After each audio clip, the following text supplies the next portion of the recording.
গরম জিলাপি খাওয়ার নেশায় কিন্তু দুই বন্ধু আজ হাটে চলে গেছিলাম। তো গরম জিলাপিও খেলাম। ময়নার আম্মু বলতেছিল আজকে হাটের দিন, হাটে যাও, হাটে যেতে হবে, কোনো বাজার বাড়িতে নাই। তো বাজারের উদ্দেশ্যে কিন্তু বাড়ি থেকে রওনা দিলাম। সাথে আমার ছেলে ছিল। আর আমাদের গ্রামের হাটে কিন্তু সব কিছুই পাওয়া যায়। তো বন্ধুকে বললাম, বন্ধু তুমি তো শহর থেকে এসেছো, বাজারের ব্যাগ হাতে নিয়ে এরকম হাটে যেতে কেমন লাগছে? তা বলতেছে, বন্ধু খুব ভালো লাগতেছে। তো গ্রামের মতোই তো আমার ছেলে অনেক খুশি, আজকে হাটে যাচ্ছে, গরম গরম জিলাপি খাবে। তো আমাদের হাটের কাছাকাছি চলে এসেছি। আমাদের বাড়ি থেকে কিন্তু 1 কিলোমিটার দূরে আমাদের বাজারটা। হুম, 1 কিলোমিটার দূরে মাত্র। তো বাজারে চলে আসলাম। এটাই কিন্তু আমাদের সেই টিকার বিলা বাজার। তো এইখানে নামার পরে টাকা নাই, তো বিকাশ থেকে কিছু টাকা তুললাম। টাকা তোলার পরে ভাই যখন টাকাটা দিল, টাকাটা কিন্তু বাজার করার জন্যই নিয়েছি, আর ঘরে কিছু টাকা লাগবে, মানুষে পাবে, এই জন্য টাকা তুললাম 5,000।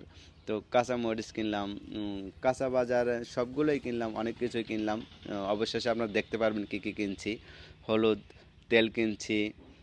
তেল মানে জিরা, গরম মশলা যা লাগে সব কিছুই কিনছি কিন্তু। আর গ্রামের হাটে কিন্তু এইভাবেই সব কিছু বিক্রি হয়, কোনো দোকান থেকে না কিনলেও হয়, সব কিছুই কিন্তু পাওয়া যায়। তো আব্বার জন্য পান কিনলাম। আহ, বলছিল পান নিতে, তো পানও নিয়ে নিলাম।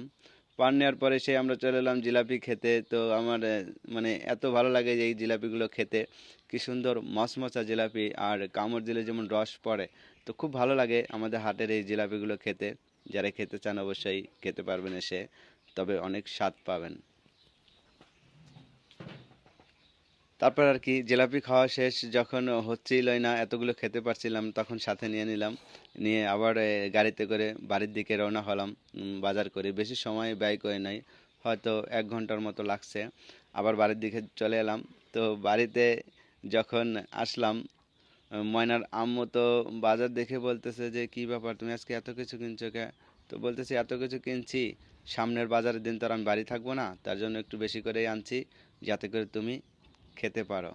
সেদিন বাজার না করলেও হয়, কারণ সেদিন তো আমি যাব, ঢাকাতে আস্তে আস্তে রাত হয়ে যাবে।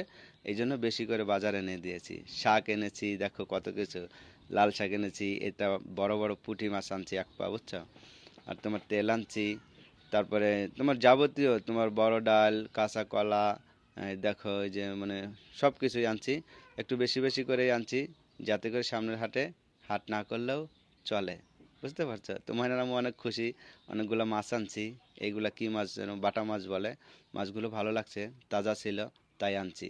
কাঁচা টমেটো, ময়নার দুধ, আর এই যে তোমার ডাল, তোমার নিমকি। নিমকি পেয়ে কিন্তু ময়নার আম্মু অনেক খুশি। ময়নার আম্মুর আরেকটা খাবার আছে যেটা আনতে বলে